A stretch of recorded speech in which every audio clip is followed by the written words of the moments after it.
All right, folks. So today I'm going to be telling you about a study that I've referred to in many of the books I've written that you see behind me and why it's relevant.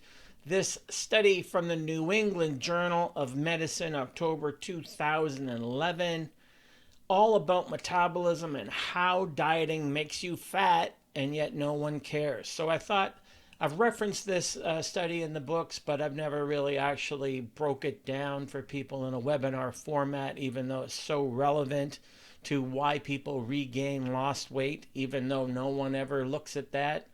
So we're going to look at this study of the New England Journal of Medicine, and the study is called Long-Term Persistence of Hormonal Adaptations to Weight Loss. So what happens long term after losing weight, why you gain it back, and how you may be setting yourself up to gain it back by emphasizing short-term weight loss at the expense of realizing long-term consequences. So this is really important. And again, it's just the New England Journal of Medicine, one of the most respected scientific journals on the planet. And let's just take a quick look at the authors and the contributors to this piece of research. We've got 1, 2, 3, 4 PhDs, Bachelor of Science, science degrees. So basically, we've got academic qualifications coming out the wazoo, and that should speak a lot to the relevance of the study versus what you see on websites online and what you hear in gyms about magic cleanses and this diet and that diet. Let's talk relevance. So again, the topic here is how diets make you fat and no one seems to care.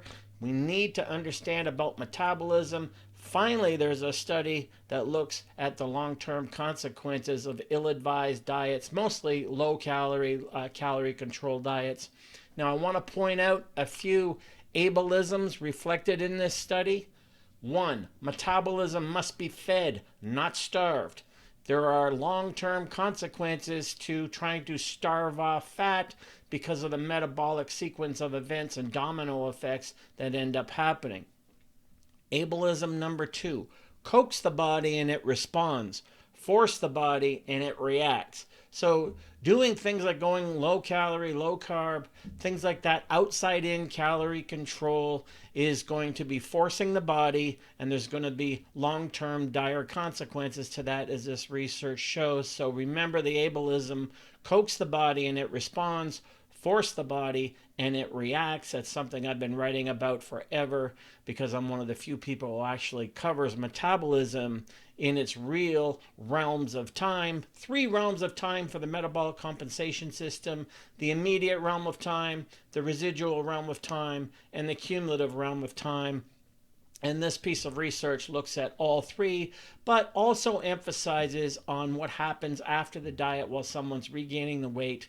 Are there physiological processes that happen because of the diet that set weight gain and regain in motion? And the answer is yes. And we're going to see those as I address this research. So what we see here in this research is that outside-in approaches to weight loss, like calorie counting and restriction and meal restriction, like intermittent fasting, they can have, and likely will have, especially calorie restriction, long-term and even permanent undesirable consequences, which is why in the ABLE camp we do not ever count calories. We learn the essence of biofeedback and inside-out indicators from the body and the wisdom of the body, and being able to communicate and understand the wisdom of the body as you go along. And then again, coax the body and it responds. That means relative calorie deficits. Force the body and it reacts.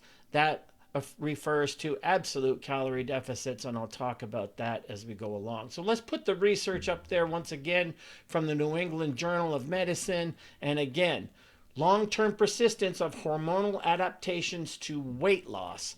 And so we're going to talk about what the researchers actually found, and it's not what you would hope, but it is the reality that I've been screaming about for years that no one wants to seem to listen to, as they glorify a diet up front, and that creates what will horrify you down the road. So here's a research quote right from the beginning.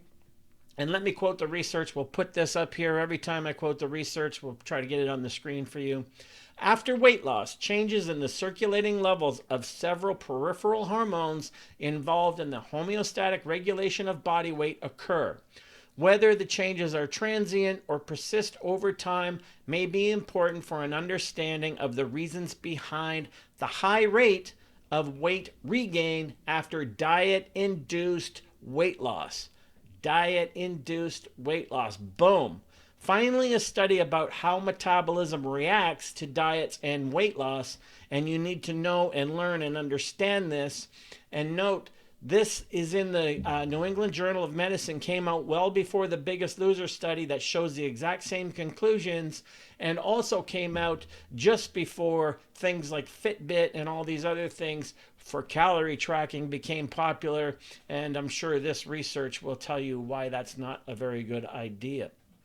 So let's look at the methods they use next. And I'll just briefly put this up on the screen for you from the study.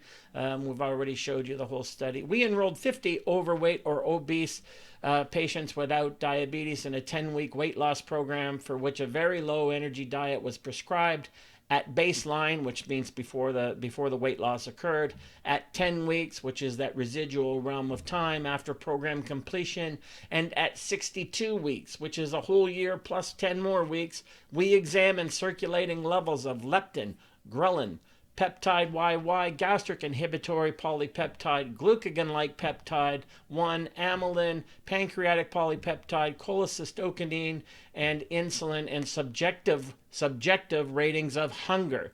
And these are all important markers of metabolism and weight control.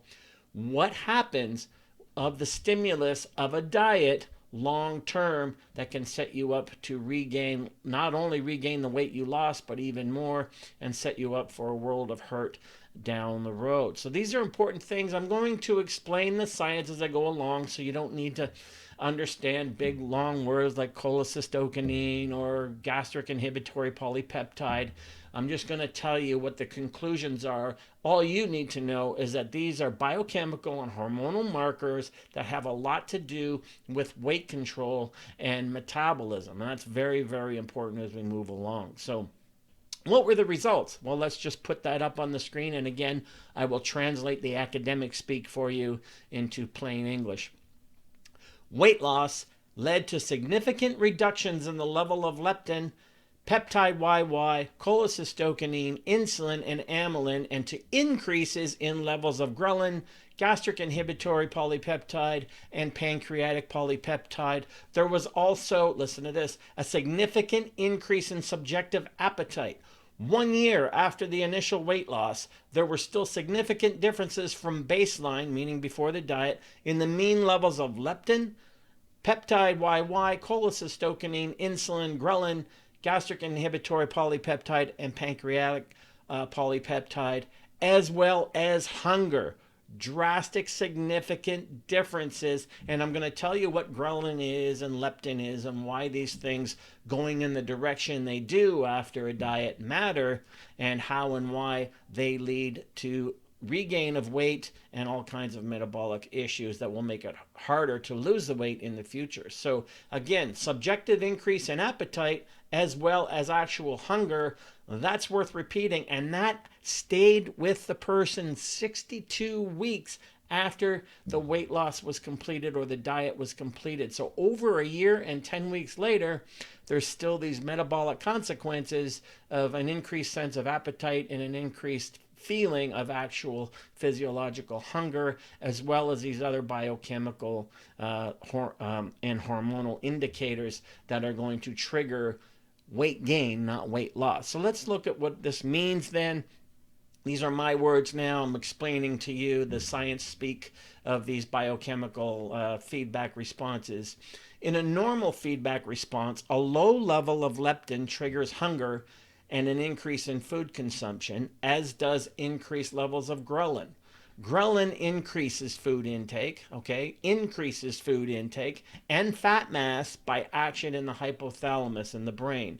Here in the hypothalamus, ghrelin activates what's called arcuate nucleus cells. The ghrelin response of these cells is affected by both leptin and insulin which are also other hormones related to metabolism and the metabolic compensation system. So what you need to know here is that ghrelin is termed the hunger hormone because it starts in the stomach and it stimulates appetite and increases food intake and promotes fat storage. So ghrelin is known as the hunger hormone because it increases food intake. The higher the ghrelin, the more food you're likely to eat, but it also promotes fat storage, sort of a nutrient partitioning effect.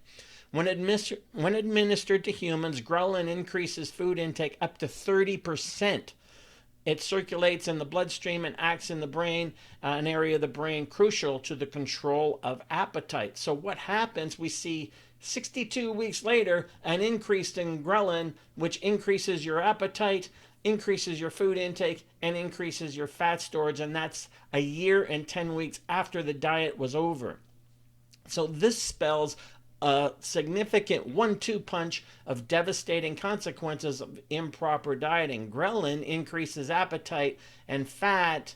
Oh, and also guess what about ghrelin? Ghrelin levels increase even more with fasting. Now, various forms of fasting are all the rage right now these days, but look at the consequences. Forget about the levels of leptin that are affected for now. I'll explain that in a few minutes. Just the increases of ghrelin from an ill-advised diet and types of fasting in general lead to increased food intake, increased fat storage, increased senses of appetite and hunger. And then you combine that fasting actually also promotes an increase in ghrelin. What are people doing? What they're doing is they're glorifying short-term advantages of ill-advised diets and forgetting about long-term consequences of the same. You're basically programming your body's computer to gain fat. All right, and this is what's important, and you need to understand this. I've been preaching about this for decades, and no one wants to listen. They think the diet that they're on is the right one, and then, of course, as I've said many times in recent webinars, the definition of insanity is repeating the same mindset, expecting a different result. Okay, so let's get back to the research. Their conclusions are 1 year after initial weight reduction. So, yep, people got on the low-cal diet and they lost weight and boom, oh yeah, this is great. 1 year after losing weight, levels of the circulating mediators of appetite that encourage weight regain after diet-induced weight loss do not revert to levels recorded before the weight loss. Let's put that up there on the screen because you need to see this. 1 year after initial weight reduction, levels of the circulating mediators of appetite that encourage weight regain, I'll put that in big bold letters for you, after diet-induced weight loss do not revert to levels recorded before the weight loss, which means after a diet sequence, you're even in a worse off position for regaining weight than you were before you started the diet to begin with. Why aren't people getting that? And furthermore, the researchers say long-term strategies to counteract this change may be needed to prevent obesity relapse. So even well over 1 year later, 62 weeks, so 52 weeks in a year, so a year plus 10 more weeks, even well after 1 year later, physiological, biochemical, and hormonal responses remain in place as a reaction to the previous calorie-restricted diet, pretty much ensuring gaining even more weight than before dieting to begin with. That's pretty heavy-duty stuff, and again, this study only appeared in the New England Journal of Medicine, so, people will take it lightly, but, I have a respect for academia, so that's why I'm bringing this to you. Hopefully some of you will get it, and of course some of you will not.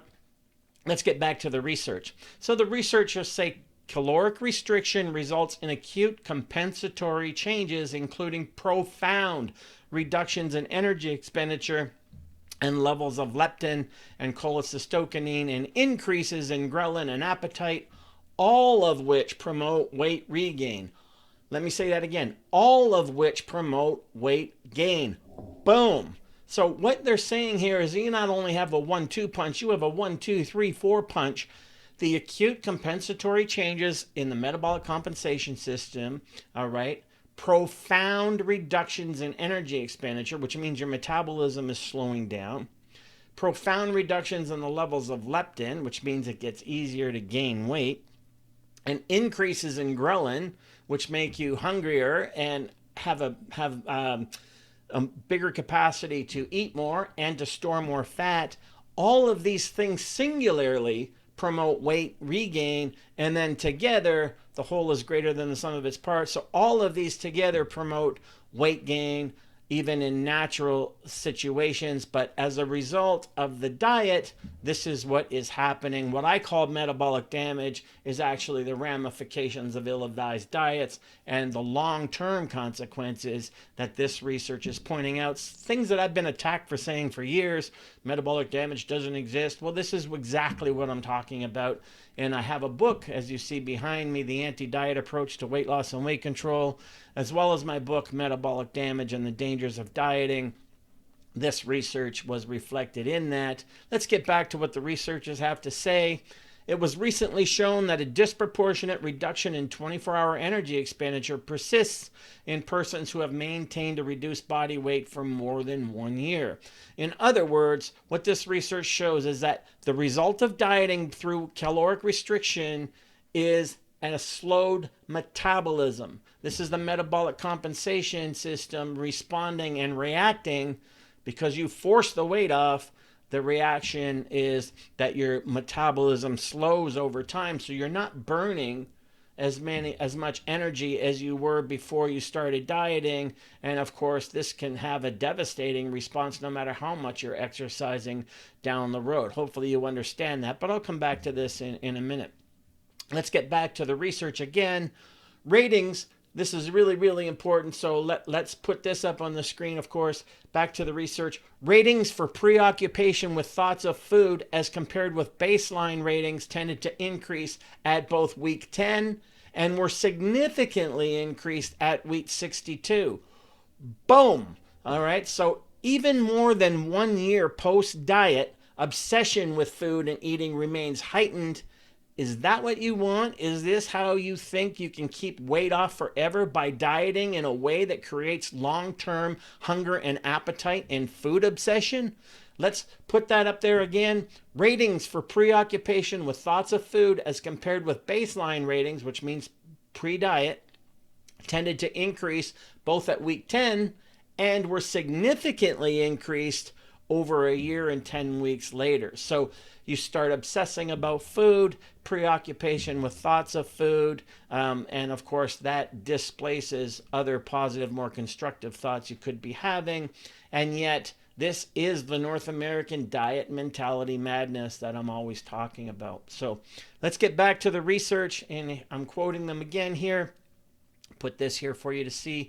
An important finding of this study is that many of these alterations persist for 12 months after weight loss, even after the onset of weight regain, suggesting that the high rate of relapse among obese people who have lost weight has a strong physiological basis and is not simply the result of voluntary resumption of old habits. So that's really important for you to read. So these alterations, these metabolic compensations, all right, 12 months after the weight loss, even after you start regaining the weight, it continues. You continue to have increased levels and increased levels of hunger, appetite, food and eating, preoccupations with food and eating, the capacity to store fat. So in other words, what this quote from the research is saying, calorie counting diets and other diets by deprivation can make you fat. And there may be nothing you can do about it either, because one causes the other on a biological level. So they're talking in the research about actual markers of weight control, ghrelin, leptin, all right, all the other amylin, all the other ones that I read to you there. So it's not because you lack willpower up until this consequence of a diet psychologically breaks you. So you have all these physiological dominoes set in motion that cause you to regain the weight. And then at that point, usually that's when people say, screw this, I'm not doing this. And they go back to old habits. And then, of course, regain even more weight than they had before. And then they're caught in the vicious cycle of trying a different diet next time and expecting a different result. Let's get back to the research here. Caloric restriction results in rapid and profound reduction in circulating levels of leptin and energy expenditure and an increase in appetite. That alone I should stop at and comment on. Their research concludes caloric restriction results in a rapid and profound reduction in circulating levels of leptin and energy expenditure and an increase in appetite. So, you're going to increase your capacity to store fat. You're going to be burning less calories than you normally would, and you're going to have an increased appetite where you want to eat more than you normally would. Let's get back to their conclusions. Other effects of diet-induced weight loss include increased levels of ghrelin, which I've talked about, reduced levels of peptide YY and cholecystokinine. Our study shows that after diet-induced weight loss, all right, there are alterations in the postprandial release of amylin and pancreatic polypeptide, and more important, that changes in levels of leptin and ghrelin and peptide YY, gastric inhibitory polypeptide, pancreatic polypeptide, amylin, and cholecystokinine, as well as changes in appetite that persist for 12 months. And then look at this. Let's put this up on the screen. I'll put it in bold for you here. In addition, these changes would be expected to facilitate regain of lost weight. And this is the research conclusion. This isn't me. This is just the stuff I've been barking about for years and years and years to no avail. And people tend to come to me after the fact of going through this cycle 3 or 4 times and thinking that I can fix it instantly. Let's get back to the research. A greater than predicted decline in 24-hour energy expenditure after weight loss also persists for 1 year or more after the loss in weight has been maintained. Again, that's the researchers. And again, all those numbers you see beside the research, that's them referencing other research. So talk about peer review and academia. Again, New England Journal of Medicine, you wouldn't expect anything less. So what they're saying here, a greater than predicted decline in 24-hour energy expenditure after weight loss persists 1 year or more after the weight loss has been maintained. So they predict a down-regulating of metabolism, but even the finding was that was even greater than they predicted. So in other words, your metabolism slows down as a result of a diet, ill-advised outside-in caloric-controlled diet, and it stays that way. However, at the same time, metabolism slows down, the drive to eat more and to want to eat more, and your appetite and physiological hunger and your capacity to store fat, they all speed up. So metabolism slows down, your capacity to store fat, to eat more, to want to eat more, and the drive to eat more, they all speed up. That's a recipe for disaster, obviously. So further to the above that I just said, the researchers add another study in obese rats with diet-induced weight loss. Normalization of enhanced metabolic efficiency lags behind weight regain. And I've talked about this in my books as well. All this nonsense out there about metabolic resets and such, which I'll talk about again in a few minutes. What they're saying here is, as the rats lost weight and they want to reset or get their metabolism back to normal again, well, that normal metabolic efficiency lags behind the regain of all the weight. So in other words, they're going to regain all the weight first, and then, and maybe then, and not always then, metabolism comes back online. So all this metabolic reset nonsense out there, you're going to reset, are really just diets again. If you look at all of them, none of them are about feed, refeed. They're all about more calorie restriction and eat this, not that, and all kinds of nonsense, which I'll talk about. Let's get back to the research again. So let's put this up here. Taken together, these findings indicate that in obese persons who have lost weight, multiple compensatory mechanisms encouraging weight gain and regain, which last for at least 1 year, and these things must be overcome in order to maintain weight loss.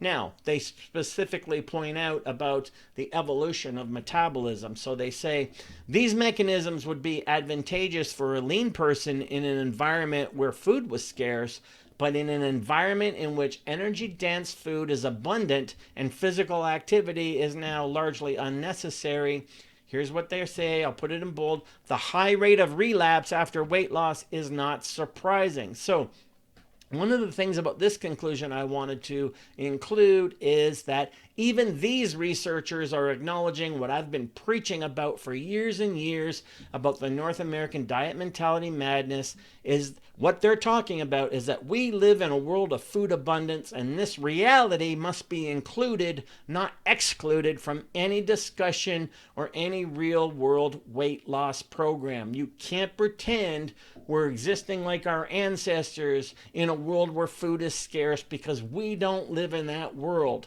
and where we burned up a lot of energy trying to find and procure and have food each and every day because we had no food storage systems as we were evolving as Homo sapiens. So very important. Let's get back to the research. Here we go. Let's put this up there. In conclusion, we found that compensatory changes in circulating mediators of appetite and that encourage weight regain after diet-induced weight loss do not revert to baseline levels within 12 months after the initial weight reduction. Let's leave that up there and get you to absorb that. So what this conclusion means is you were better off not dieting in the first place, even though you may have lost weight for your wedding or your high school reunion or whatever. So boom, what have I been telling you? Your emphasis on short-term weight loss could have permanent ramifications and consequences that actually lead to weight gain and future resistance to future weight loss attempts. So very, very important here. So what they're talking about here is one of my classic ableisms. Metabolism must be fed and not starved. So you need to talk about relative calorie deficits, not absolute calorie deficits. And we do that with certain food choices. And we need to understand certain things. Let me just look. Okay, so all the books that I've written that talk about this, Understanding Metabolism, Beyond Metabolism, Permanent Weight Loss, which goes into the cycles and the metabolic compensation system in the three realms of time, the immediate, the residual, and the cumulative. The anti-diet approach to weight loss and weight control, and why and how this weight regain from ill-advised diets wreaks havoc on you psychologically, because you crave more, you eat more, you regain the weight, and you blame yourself for not having the stuff and the cojones to keep the weight off, whereas in fact you set that ball in motion physiologically. So it would be like trying not to sleep after 7 days of no sleep. All right, eventually you're going to sleep. Well, in a calorie restricted diet situation that crosses from relative to absolute calories deprivation, it's the same kind of thing. You're programming your body to regain the weight whether you realize it or not. So this is important stuff. And then lastly, my book, The Cycle Diet, and as you can see here, when, why, and how to use refeeds and cheat days to optimize metabolism and stay lean year long. So what the cycle diet does that most diets don't do is it deliberately talks about refeeds and deliberate overfeeds. Why? To prevent these biochemical and hormonal reactions of metabolism, like decreased leptin levels and increased ghrelin levels, from happening in the first place. So you train your metabolism to be a fat burning machine long term rather than be a fat storing machine long term. So that's what people fail to understand, is that understanding metabolism is far more important than understanding nutrition when it comes to attempts to sustainable weight loss and long-term physique transformation. It's more about what you understand about metabolism than it is about magic foods and superfoods and greens powders and all the rest of it. And let's be clear about this, what this research also says about these ridiculous 7-day and 2-week metabolic resets, which are in essence just calorie restricted dieting all over again. You're not resetting anything. Oh, what? So you do another metabolic reset, and instead of calling it a diet, you step on the scale and the weight is lost and you have energy. That's just repeating the same thing and calling it something else. And again, setting up long-term consequences that I've talked about here, the biochemical responses of ghrelin and leptin, all the things you don't want. So let's get real about getting real. These metabolic resets that you can do in 1 week, 2 weeks, 7 days, weekends, or whatever are absolutely ridiculous. So again, let's put this up and put the link up on the screen for you. All right, long-term persistence of hormonal adaptations to weight loss from the New England Journal of Medicine, October 2011. What about metabolism? How dieting makes you fat and no one seems to care. I pull my hair out, I scratch my head. I've written how many books where I talk about this stuff, and still people come to me and they want a diet to lose weight fast. Well, that's a recipe for gain weight slow and forever and permanently. So let's get that through our noggins. Let's understand this. And again, some of you will get it, some of you will not. So I want to make sure that I've presented the information accurately. Again, a peer-reviewed academic study from the New England Journal of Medicine, and it talks about long-term consequences to short-term calorie-restricted diets. It can't be any more clear than that. Just because you call it fitness, and this study was done with obese people, the results are the same. Over exercising, just because you eat 5 times a day in a calorie restricted scenario, if you're burning off all those calories, you're going to produce the same result as this study. And then you're wondering why you can't lose weight on the same amount of calories, or you're wondering why you're getting fat on the same amount of calories, because you programmed your body to do this. It's not a surprise, it's not magic, and there's nothing wrong with your body other than you treating it poorly. So remember, partner with your body. Your body is your lifelong partner, not your lifelong project. And I will see you in the next video.